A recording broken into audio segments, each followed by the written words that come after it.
Lance, hope that everyone's doing well. Turn up the volume here. There we go. Welcome to Unit 4. And this is where things get good. We get into identifying some crimes and using the IRAC method. Um, Hi, Melissa and Al and Kathia. I'm doing good. I do know that I have tough competition tonight, though. um, Kamala Harris is about to give her. I was hoping it would be done before class, but she is about to give her acceptance speech for the nomination at the Democratic National Convention. So, if you've been watching it, it is pretty cool. They just had Pink on and some amazing speakers. But I guess I'll have to watch her afterwards. But I cannot compete with her. um, so hopefully it will. I think a lot of places, even Amazon Prime seems to have it where you can go back and kind of record. Um, well, I'm impressed, Melissa. That makes me feel good. Um, but anyway, sorry to take you away from that if you were going to watch it. But anyway, we'll get some good stuff in here. Let me get our whoops, we were in the middle of the PowerPoint. Let me get this rolling. Um, there we go. Um, Hi, Heather and Cassie. Welcome, and Lisa. So, so this week we get into crimes against property and habitation. So let's take a look at. Okay, so the Unit 4 assignments. So Chapter 5 is the reading this week, which is on property habitation. And remember last week we did crimes against the person. So these two units, 3 and 4, will kind of come into play on the assignment. So the discussion question this week, really interesting stuff on, you'll be looking at the case of Catco versus Briney, which is a landmark case. We'll take a look at it tonight. Um, at, by the Iowa Supreme Court, and it talks to the really about spring guns, mechanical spring guns, and the value of human life and safety over mere property. But then you're comparing that to stand your ground laws, which are, of course, more recent laws since Florida passed the first one in 2009. They're either stand your ground or castle laws, which oftentimes give a bit too much permission for people to use deadly force. And so the two kind of really contrast with each other. So I think it'll be an interesting look at the court decision versus stand your ground laws. And there's lots of good. I'll put this in the email after class, but I just ran into this. Oh, I just saw a thing. Hold on. I think I have. I think I have waiting room people who are not in. Um, I thought I admitted everyone. I'm going to give you that link though while we're waiting. Um, yeah, it keeps telling me waiting room people. Um,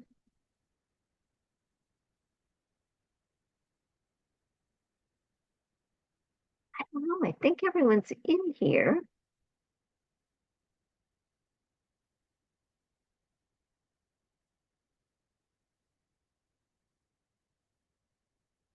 Hmm, let me do this.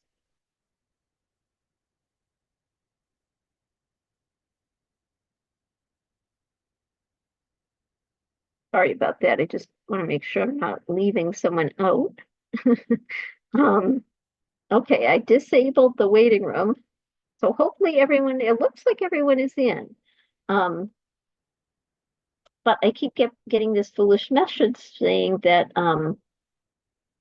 waiting room people are still in there. Um, okay, let me do it to this. There we go. All right. I think we're all good. Um, so that is the link. It's actually the Rockefeller Institute did this major study, and it cites two other studies. It has tons of statistics on issues relating to castle laws, stand your ground laws. And kind of the argument is that, oh, by letting people defend their property, then it will bring down crime. But what has happened is it hasn't really brought down crime at all. It's just upped the homicide rate, especially firearm homicides, which isn't really surprising. Um, oh, were you, Melissa? Oh, interesting. Okay, yeah. So they say that about an 8% rise in homicides in states that have stand your ground. In fact, in this study, it said that southern states, Alabama, Louisiana, Georgia, their homicide rate went up 16 to 33%. So pretty scary. It's almost as if, in a way, these statutes are saying, kind of given a little to permission, kind of the green light that, hey, it's okay to go shoot someone who looks suspicious, who, and in a lot of these cases are people that, and this article talks about them. There's one, for example, where in Texas, where the stand your ground law that I just mentioned on the discussion boards, a kid was driving, he was young, he was like a business student, and he got a little lost. He pulled into a driveway in the early morning hours. He put out his headlights, and I think he was looking at directions.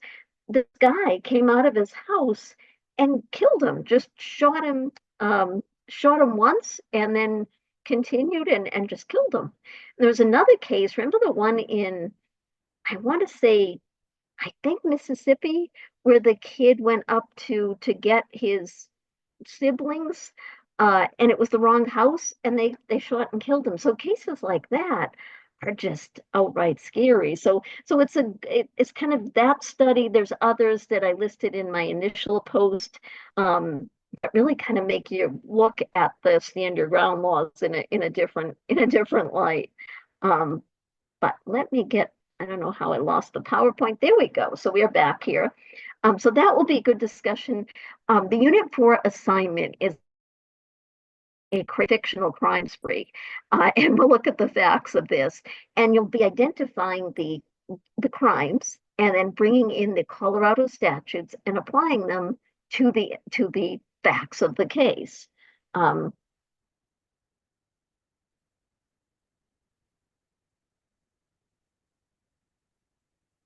Oh, interesting, Cassie. Okay, so it sounds like Michigan is a bit more, yeah, in some states it was talking about that exact point, that in some states it's kind of almost the opposite, that like in Texas, if someone, if they kill someone, it's almost like thought to be okay. Well, you must have been defending yourself at first, but that's a much better approach, because you don't want it to be people are feeling too overconfident, I guess, in the use of their firearm. Yeah, it really is. Um, and especially in these cases when people are killed, it's like, someone pulls into the driveway, you might be a little concerned, but why not just call the police, or just don't answer the door, turn out the lights and don't answer the door, call the police. um I would way much rather do that than go out and try to, I mean, it's like to go out and shoot people who will pull into your driveway is just like ridiculous. It is, it really is, Angela. Yeah, I just can't imagine it. And you do wonder, are these kind of laws kind of fueling that, that approach? Um, so we will get a good discussion going on that. Let's head to the assignment. So this is the Unit 4 assignment, the actual wording. Now the good thing is you'll be kind of getting used to these facts. So you'll be using it for this assignment in Unit 4. You'll be hitting it again in Unit 6 on the defense side. Here you're the prosecutor. And in Unit 9, you'll be looking at it for an opening statement, closing statement, and bringing in witnesses. Who would you call as witnesses? So we'll be using this for 3 different assignments. And the only other assignment is a really fun one in Unit 8, where you'll be talking about the Fourth Amendment, the right against unreasonable search and seizures, and exceptions to that rule. So some good assignments ahead. The Unit 2 one was the toughest one of the class, really. So you got that done. Um, so in the backs here, Alex is in his friend Allison's home in Boulder, Colorado. He's drinking straight vodka and doing drugs. Really having a healthy afternoon here. So Alex tells Allison that he has not taken his prescribed mental health medications for 2 weeks. That doesn't really concern Allison until Alex then starts discussing his plan to kill his father. Then she takes notice. So Allison knew that without his prescribed medication, Alex could be psychotic. When Allison said she would call the police, Alex pulls out a handgun out of his bag, threatens her with it. Allison, fearing for her life, flees from the home, and with the intention to go into a neighbor's home to get safe and to call the police. But as soon as she leaves the home, Alex stuffs a rag in a half-empty vodka bottle, lights it, and tosses it onto the couch. And as he leaves the dwelling, and as he leaves, the whole thing goes up in flames. Alex then, so that's not the end of it, this is the start. Alex then proceeds to the nearest convenience store where brandishing the weapon, he takes money and cigarettes. So he's got the gun.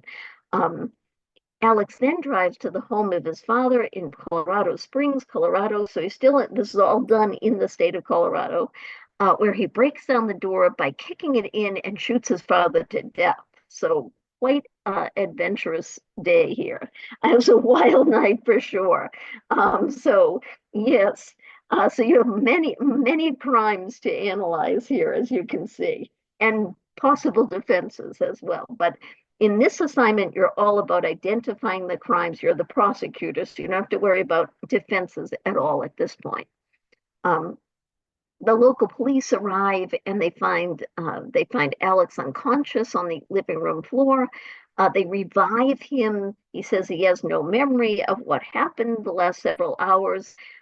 They take him to headquarters in handcuffs. They interrogate him for 10 hours of interrogation, and he confesses to killing his father. So of course that's a Miranda issue. That's gonna be one of his key defenses. But again, that's not a big issue right now. This is based loosely on an actual crime spree of this Ellen Ashmore in California, which you can read. You might not want to read it because it might, I find it kind of gets confusing from the fictional case, so you may want to just skip it is in the actual assignment. Well, that could be your argument, Joanne, as the defense attorney, that he should, that he needs treatment, not prison. But that's going to be in Unit 6. And you're right, before all this started, perhaps he should have been in treatment. So you're the prosecutor. And so again, based on, what the crimes that we've covered last week and this week, what crimes against persons, crimes against property should be charged against Alex. So this is up to you as prosecutor. Now, you're going to be using Colorado's criminal code, and I have the link on the next slide, because I know that link probably won't work. Let me copy. That might work for you, but I'm going to copy it into the chat just in case it does not. Here we go.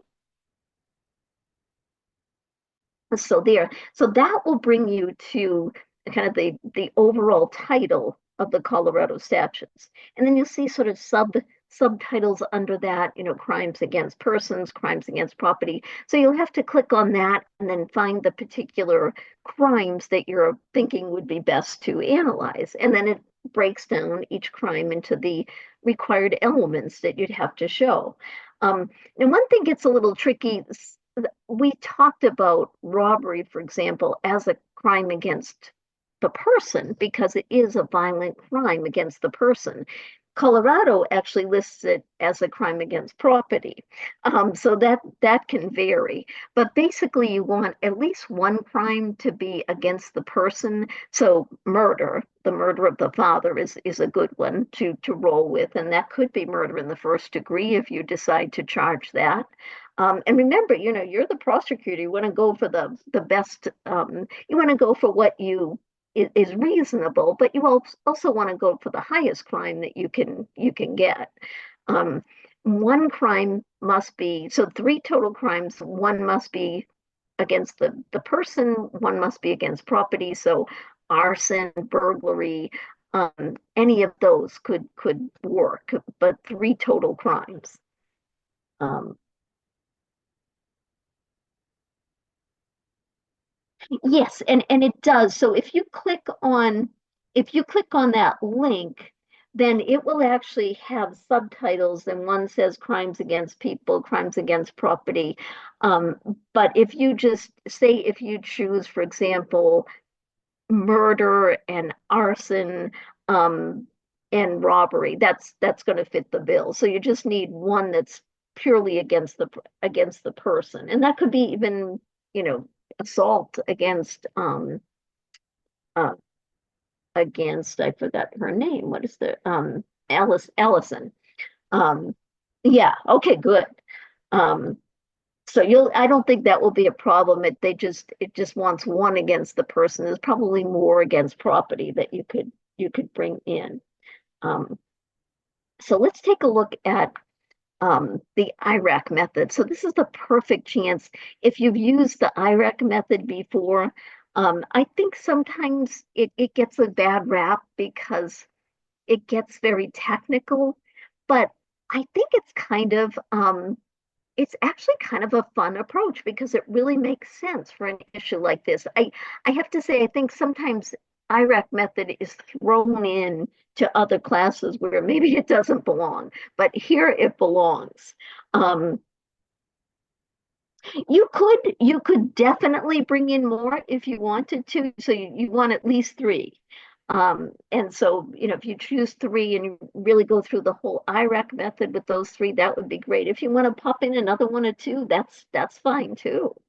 Um, and so here's to how to approach it. So you want an introduction, kind of an overall introduction.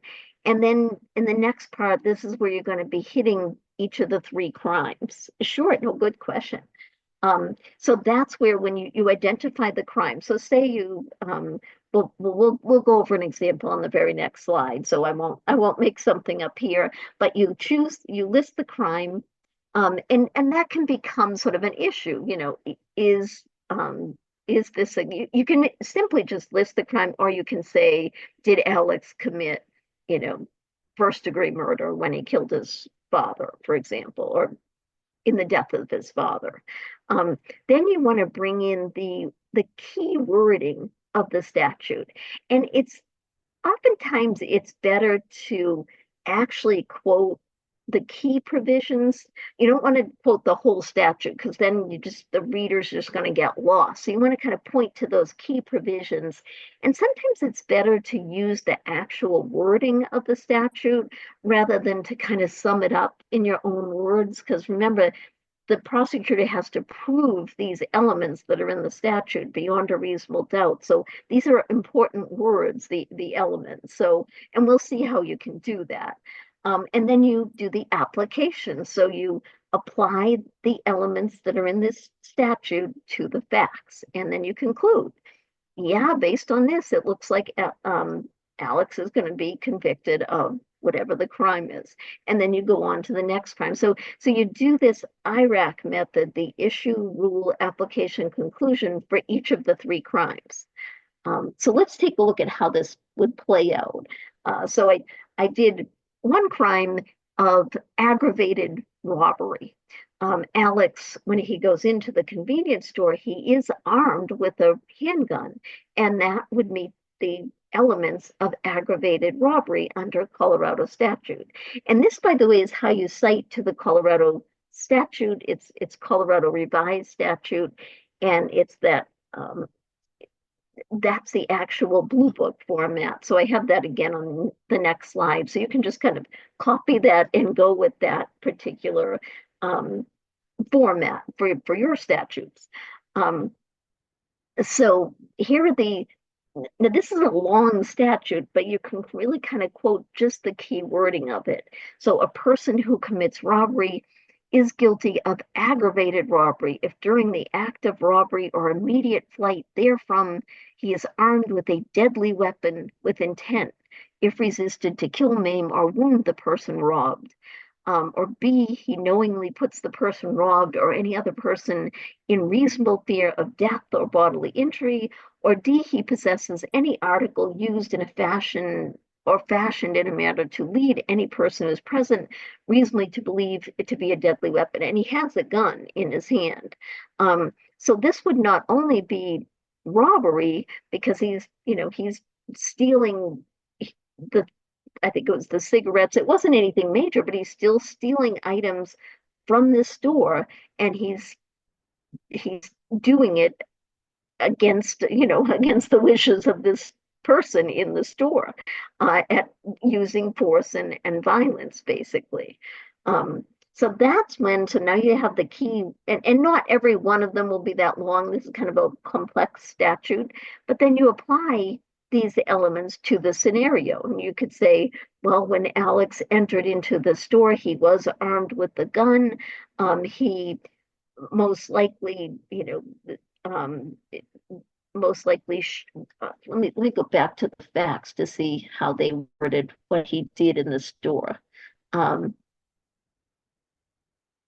so let's see. He then proceeded to the nearest convenience store, so he brandished the weapon. So he's showing it off, taking the money and cigarettes. So, it could be, we could have a few more little facts there, but it seems as though he is brandishing the weapon in a way that he is robbing the store. Um, and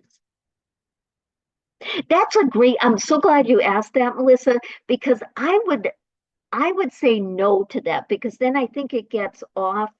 Because I'm really glad you asked that, because I have had papers in the past where the students get too focused on the punishment and they don't really get into the elements of the crime. So I would say for this, just focus on the elements of the particular, identify the crime, the elements of the crime, whether, applying those elements to the facts, it looks likely that he will be convicted. And that would be it.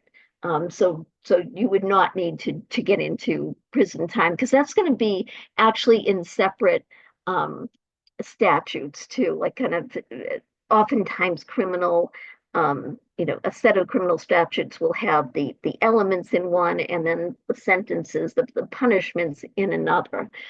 So thank you for asking that. I would not do that. I would focus just on the elements.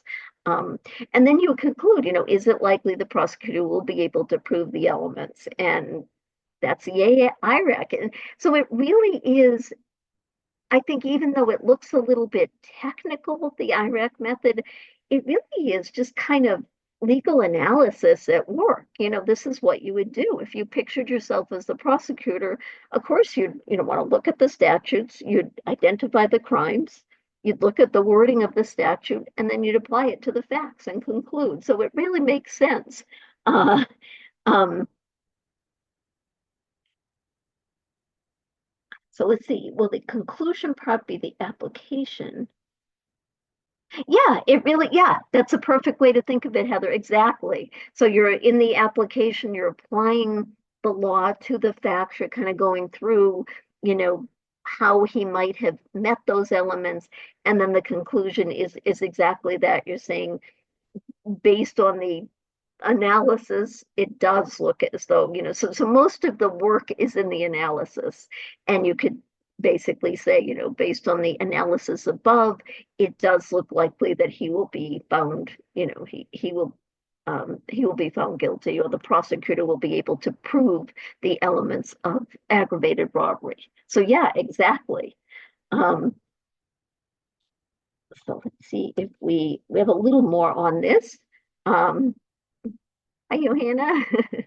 um, So we have the issue is again define the relevant legal issue, and that in this case is just simply identifying the crime. Um, and you can either just say you can just list the crime, or you can ask it as a question if you want. Did Alex commit the crime of? And then the relevant law, that's where you bring in the Colorado statute, you apply the elements of the Colorado statute to the facts, and then conclude. So that's, again, the IRAC method.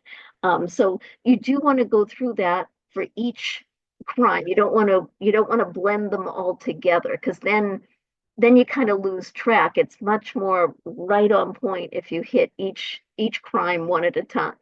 That rhymes. So a little checklist here.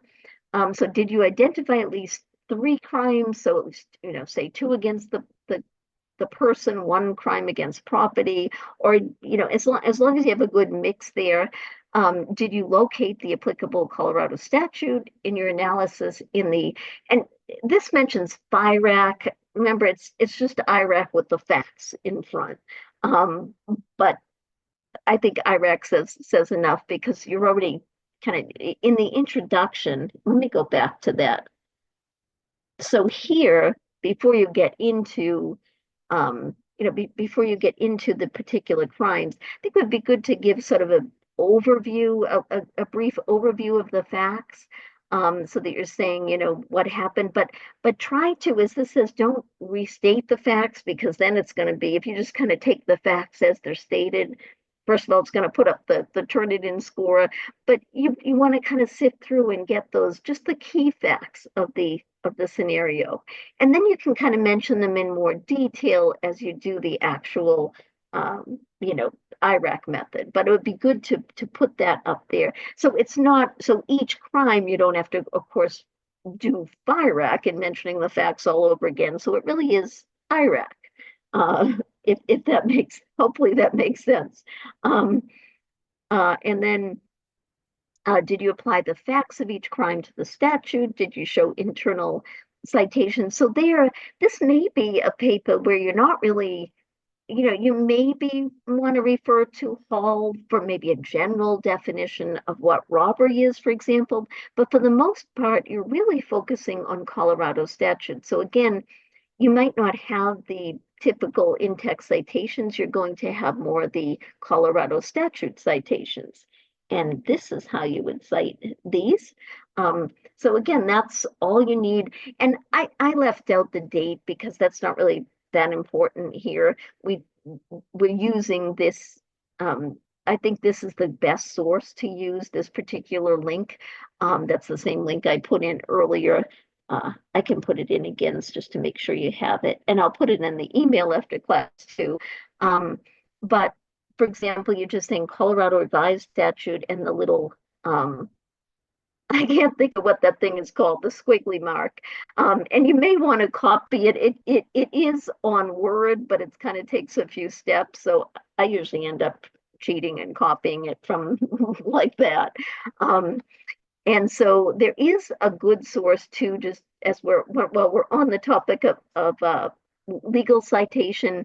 That site will bring you to Cornell. Cornell has an awesome website that it kind of goes through all the Blue Book rules and has a lot of examples. So that will help. Oh, is that what it is? Oh, I'm going to write that down, Rebecca. You're good. See, how would anyone guess that? 0167. Good to know. Thank you. The section symbol. Thank you. Um, you must do a lot of those if you know the number.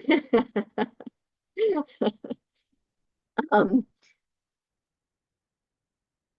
no, you don't, and sure, no, I don't expect you to use the Blue Book, so that's really all you need to know. That's the format to use right there, that third line down, and just change the numbers for whatever section you are using. But it's kind of a good kind of introduction into Blue Book. And if you want to check out, what Blue Book is all about and see how you would cite your state statute, it will tell you right there.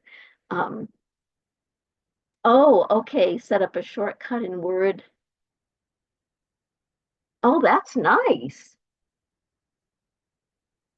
That's good. Yeah, cool. Yeah, because it's not, I don't know why they don't make that section symbol kind of like front and center, but maybe it's not as, we think of it as front and center, but maybe it's not as common in other fields. Um, yeah, it's a good chance to kind of see the format, but it is, and that is the basic format, the title and then the subtitle and then the section number. So kind of getting used to that. And you'll see that um, when you look at the actual site there for the statutes, you'll see, okay, that's title, these are subtitles, here's the section. So you kind of get used to the setup of what the statutes look like. So any questions on that at all before we hop into, all right. So let us hop into, whoops, there we go. Um, the brinies, Catco versus brinies. So this is not an actual picture of the brinies, but this is what I picture them to look like. Um, um, so the brinies, and Johanna, just to be sure, do you want to have your camera on or okay? I wasn't sure. You can have it on if you want. I wasn't a lot of activity there, but um oh, that's okay. No problem at all. Um that's why I just wanted to check. Um Yeah, I think so. That's what you would picture, Heather. So the Brinies, that this is in Iowa. So the Brinies owned an old farmhouse, and it was unoccupied, boarded up. It was left to them, from family members. It kept getting broken into because there were some old antique, jars and bottles and things like that. Nothing valuable. Um, but because it kept getting broken into, Mr. Briney was a bit fed up. So he said, I'm going to set up a shotgun, a 20 gauge spring shotgun in the bedroom. So it was lined up, it was rigged with wire from the doorknob. So if anyone were to open the door to the bedroom, this thing goes off. Um, and this is anyone who opens the door. So keep in mind that could be a child snooping around the house. So that's the bad thing about spring, mechanical shotguns is they have no discretion. They're just going to take out whoever is standing there. Exactly, Melissa. That's what the court ultimately decides is that, um, is a human life or a leg, this guy's leg was shot off, is that really more important than that is more important than mere property. So Briney, he was actually the tough, he was the tougher one of the two. Um, so he wanted to aim the spring gun right at the stomach, which would have killed the person. Miss Briney was the nice one, and she insisted that he lower the gun's aim to hit the potential intruder's leg. So I guess she was the nicer one. Um, so poor Catco, he lived in the area. He had previously been in this old abandoned farmhouse and he had found some old bottles and antique jars. So we thought, hey, I'll check that out again. Well, bad idea because he entered the farmhouse. He removed a board from the front windows. This is all boarded up. It's clearly abandoned. The window had no glass in it. He proceeded to start walking around inside. When he opened the bedroom door, shotgun goes off, hits him in the lower leg, and it almost blew his leg off. It was a horrible, horrible, powerful weapon. So he was brought to the hospital. He remained there for 40 days. He almost lost his leg. It was almost had to be amputated. It took him about 2 years to recover. He still, to the point where he could walk without a brace. Even then, he still has severe pain in the leg. Um, so he sued the Brinies for damages, and he said, you shouldn't have had this mechanical spring gun. And so uh, the big question becomes, and there's an actual picture of the Brinies, not too far from the fictional picture. Would the Brinies be liable for the damages suffered by Catco, or could they use defense of property to escape liability? So they argue, no, this is our property. We can do what we want to defend it. Um, but the court in this case, and this is Supreme Court of Iowa, held that the Brinies were liable for Catco's injuries and the damages he suffered. And they said that a homeowner just cannot do this. They can't set up a deadly mechanical device to protect mere property. And it's like, yeah, Catco shouldn't have been in their house, but but the Brinies should not have used this measure to take him out. Um, Yeah, and the thing I think that the key, Heather, is that remember the Brinies were not there. So their health and I mean their not their health, life and safety were not at risk at all. So if they had been there, um, then that would have been a different story. If they felt, if they heard someone in the other room and they got up and had an altercation and it turned out to be, they shot the person, that's a whole different ball game. But here, this is just, they're miles away in their home, and this is an abandoned cabinet. Um, and so, right, and it does have to be reasonable. And the other big key point here is that this is a mechanical shotgun, and the court really has issues with a mechanical shotgun because again, it's not as if someone is about, has the gun in their hand and has that discretion. There's no discretion when it comes to a mechanical shotgun. It's going to go off. I mean, it could have been, for example, maybe there was smoke coming out of the cabin and a firefighter went in to check on it and the firefighter's leg gets blown off. Or if it had been a child, probably the child would have been killed with, given that it would have been lower down. Um, so while Catco did trespass, and he shouldn't have done that, um, on the other hand, he didn't deserve to have his leg almost blown off. So the idea of the case and the way that the court explained it is really this principle of the law values human life and safety over mere property, that we can't say, old bottles and antique jars are worth more than a person's leg or their life. Um, and so that it's really a balancing test. So it is, as Johanna said, it has to be reasonable. So when it does come to reasonable force, one really can never use deadly force to protect their property. Now the castle laws tend to challenge that a bit, as we'll see. Right, this kind of booby traps, these mechanical spring guns are just off the table. They are just far too dangerous, and which leads to another case. This was Catco was a civil case where he sued in tort law for damages. This case is a criminal case in California. A few years later, 1974, People versus Sabalos involved this homeowner um, who was held criminally liable for setting up a deadly mechanical device, a spring gun, to go off at intruders. So in this case, he noticed that someone had been trying to get into his garage, and he saw little pry marks. He had about $2,500 worth of property there. Um, Musical equipment.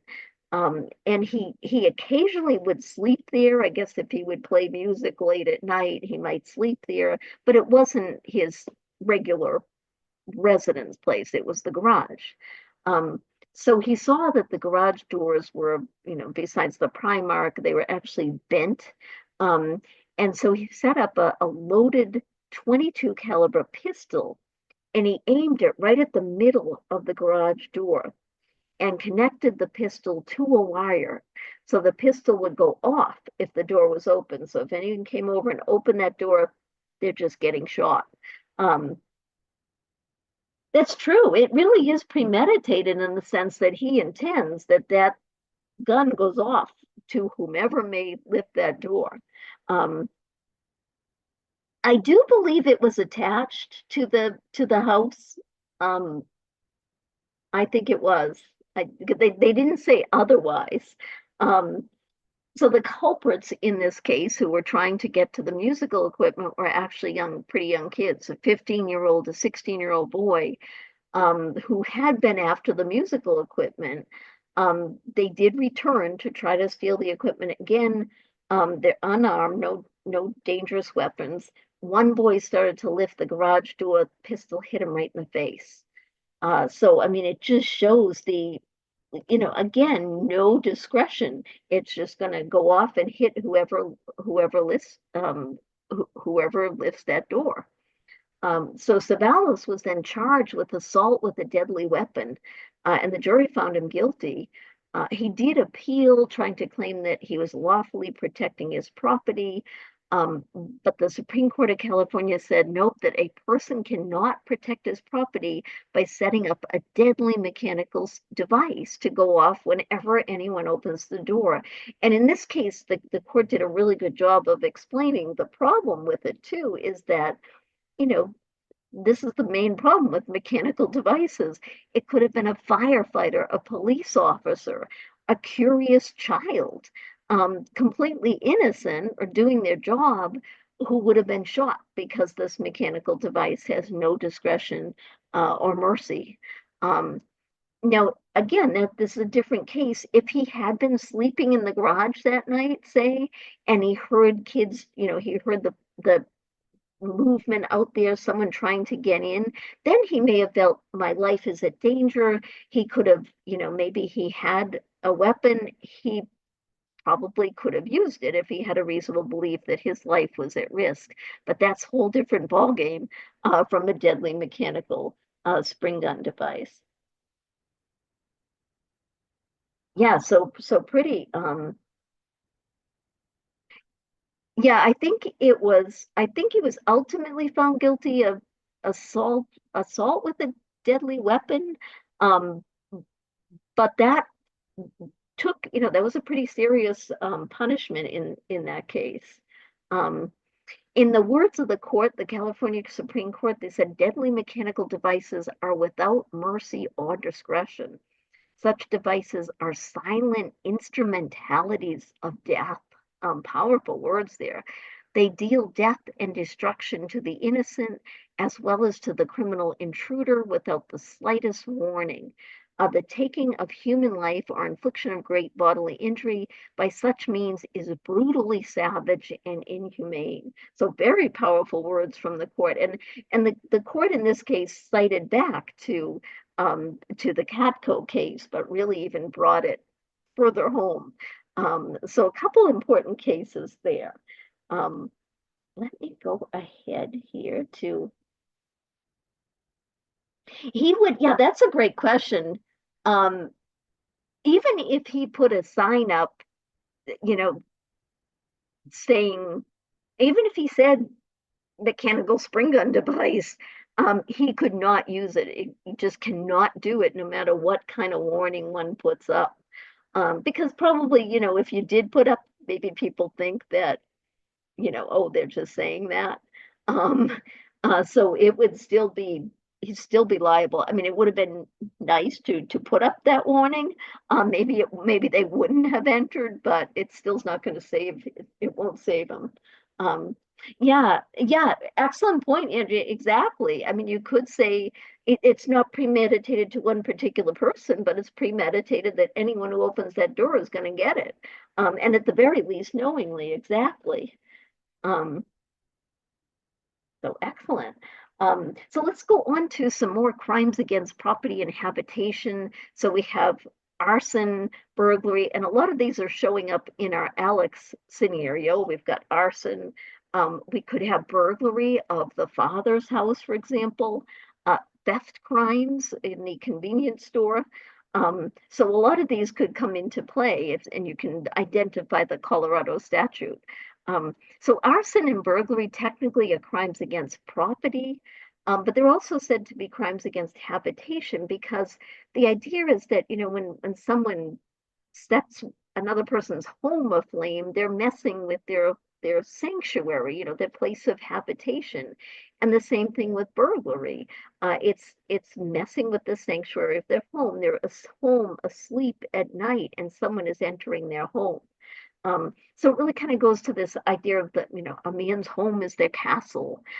So the importance that the law places really on the home, um, not only because it's, property and valuable, but because it's this sanctuary where we should feel safe and deserves protection, really.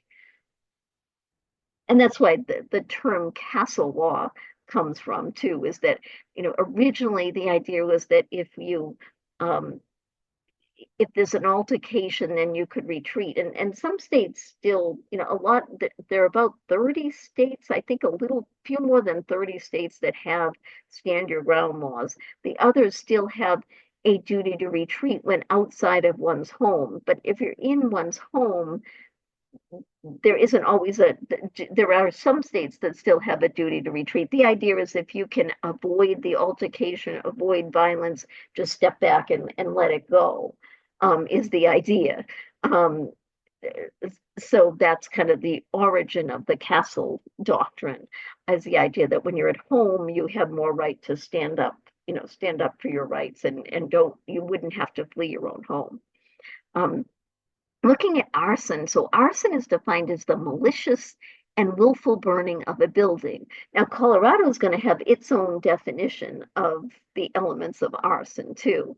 Now, at common law, again, before modern day statutes came into play, we have the malicious burning of a dwelling house of another. So those four elements had to be proven. And oddly, at common law, it was not arson to burn one's own home. And it was not arson unless the structure burned was a dwelling. So it was much more specific at common law, and modern day statutes kind of fill in the gaps that the common law would leave. Um, so the burning element is interesting. It required actual damage to the building. So charring of the structure counted as burning, but smoke damage didn't. Smoke damage, discoloration from the heat of fire was not thought to be a burning. Um, and this is really weird. An explosion was not arson unless something was left of the structure. So if the whole thing went kaboom and there was nothing left, it wasn't arson. So again, common law had some weird rules. Um, so the mens rea at common law was malice, evil intent. Now, extreme recklessness could also work for that. But again, modern day statutes have broadened this. So homeowners who burn their own buildings are going to face arson charges now, as well as insurance fraud. And of course, one committing insurance fraud is also going to face a separate charge for, say, defrauding an insurance carrier. So there's going to be consequences in today's world if someone burns their own house, of course. The structure burned in today's world does not have to be a dwelling, so it could be a place of business, for example. An explosion counts as a burning for purposes of arson, which one would think. The mens rea under the model penal code is purposeful and reckless. So under the model penal code, the fire is not required to touch the structure.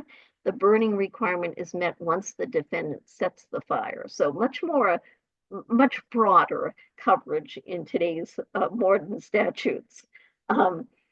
Again, looking back to common law for burglary. So burglary is the crime of unlawfully entering the house of another with the intention of committing a felony. And usually this is theft, grand theft.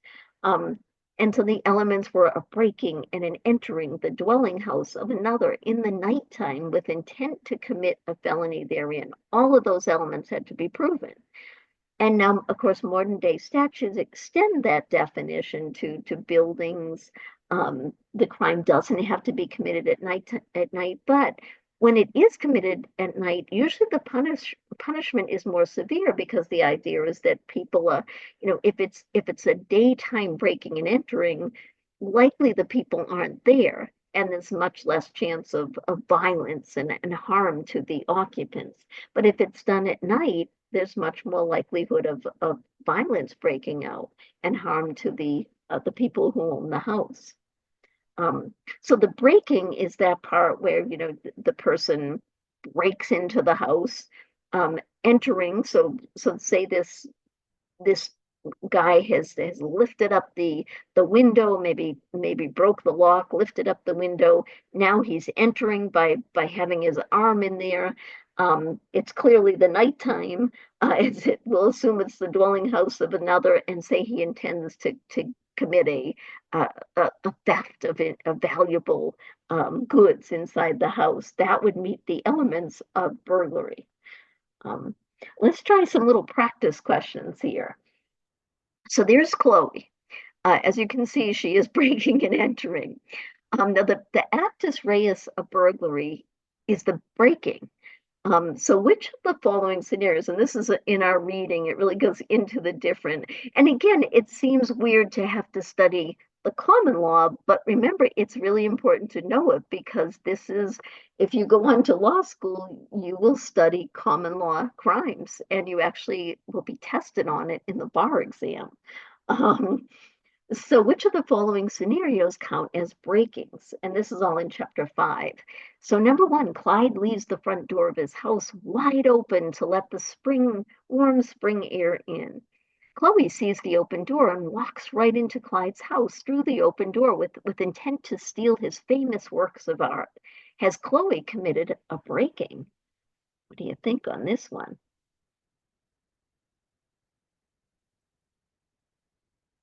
Oh, so we're just doing just number one. Is this a breaking? But I haven't. You're quick. I haven't. No, I don't think it's a break-in because he left the door open. Right, exactly. There's nothing she has to push. She doesn't make any change to the structure, so that's not a breaking. Um, and she's entering, but you need every one of these elements.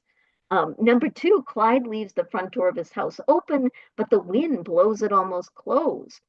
Chloe sees the door partially open, decides to go in and steal valuable art pieces. So she pushes the door aside a bit so she can enter the house. Has Chloe committed a breaking?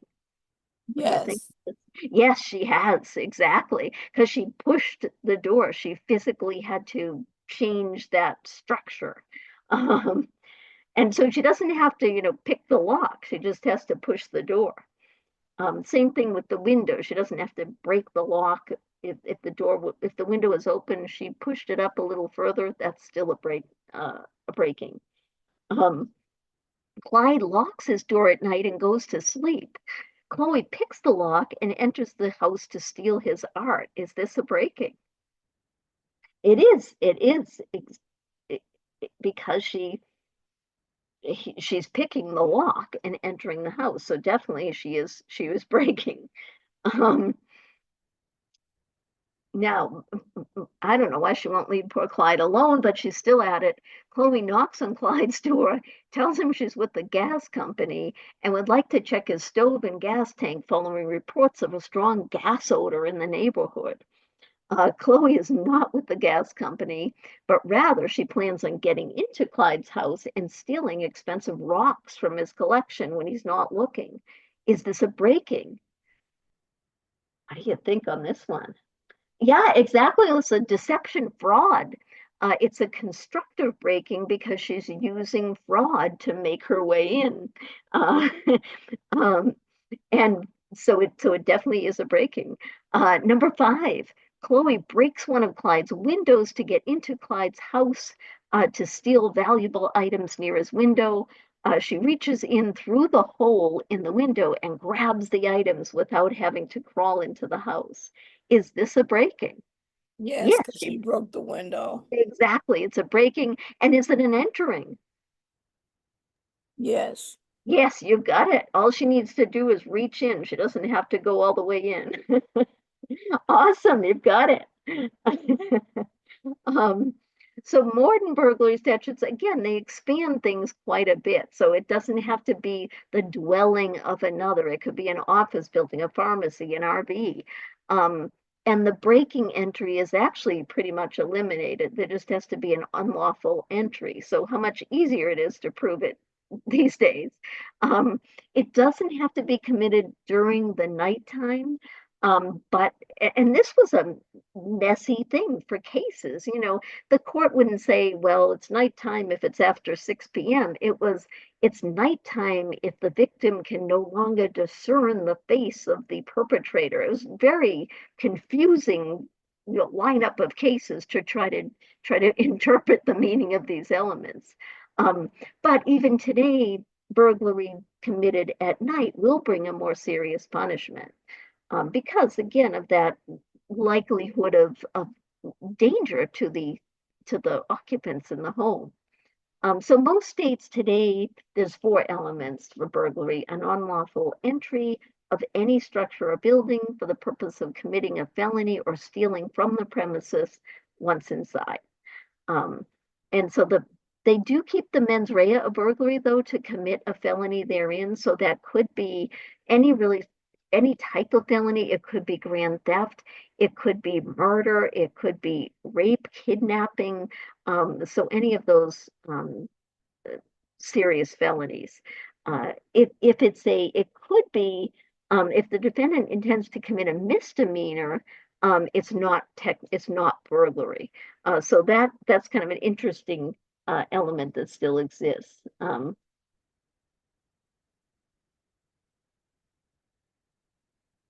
And Angela, no burglary in the Arctic during summer solstice. I like that exception. Um, yeah, exactly. Um, right. That must, and now that I think of it, I wonder yeah, how would they ever have proven at common law? How would they ever, yeah, I guess no one ever committed burglary in Alaska. And, um, or, or not, no, not, not, yeah, in the summertime anyway. So yeah, good point. Um, So one of the interesting things is the felony actually doesn't need to be completed to have the person be convicted of burglary. So to constitute the crime of burglary, the prosecutor has to prove the defendant entered the building with that intent to commit a felony, but it does not matter whether the felony is actually completed. So example of that, defendant breaks into a home with intent to commit a felony. Again, a serious crime, rape, kidnapping, grand larceny. Um, but before he can complete the felony, a fierce Yorkie runs into the room and attacks defendant. Go Yorkie, sending him jumping out the window before he committed his intended crime. So the attempted commission of a felony is enough. That's sufficient to constitute burglary. And jurors are then permitted to infer intent from the defendant's actions. He would have done it, but for the Yorkie. Uh, um, well, and that's a good question, Heather. The prosecutor would have to show that, maybe by um,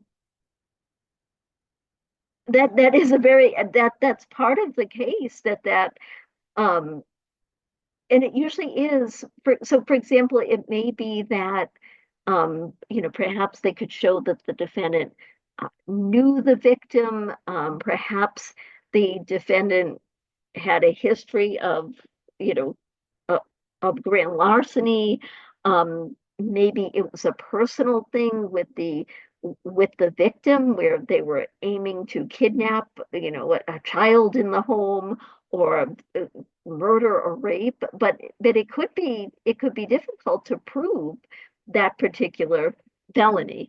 But that would definitely have to be really looked into, and evidence would have to come into play to prove that. So basically, at common law, it was mighty, and even today, it's tough to prove the crime of burglary because of those elements.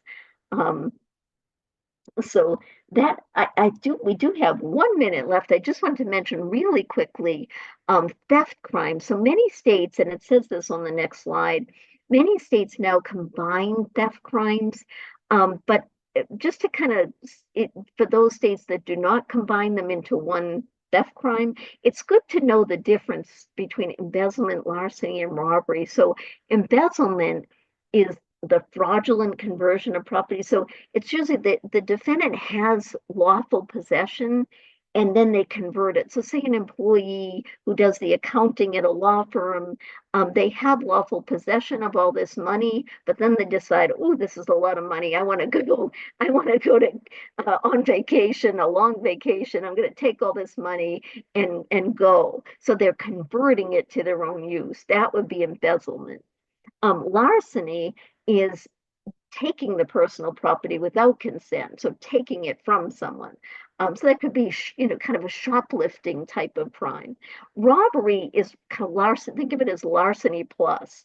So it's taking property, but it's from the person of another or from their presence. So, for example, in the convenience store, if Alex brandishes the gun, and he takes that, the items from the convenience store in the presence, he doesn't have to grab them off the convenience store clerk's body, but say they're right in front of him. He grabs them from his presence and runs off. That could be enough. So it's robbery is really larceny plus violence or threat of force or violence, I should say. Um, oh, you're welcome. I will let you guys go. We still have, there's another set of practice questions here.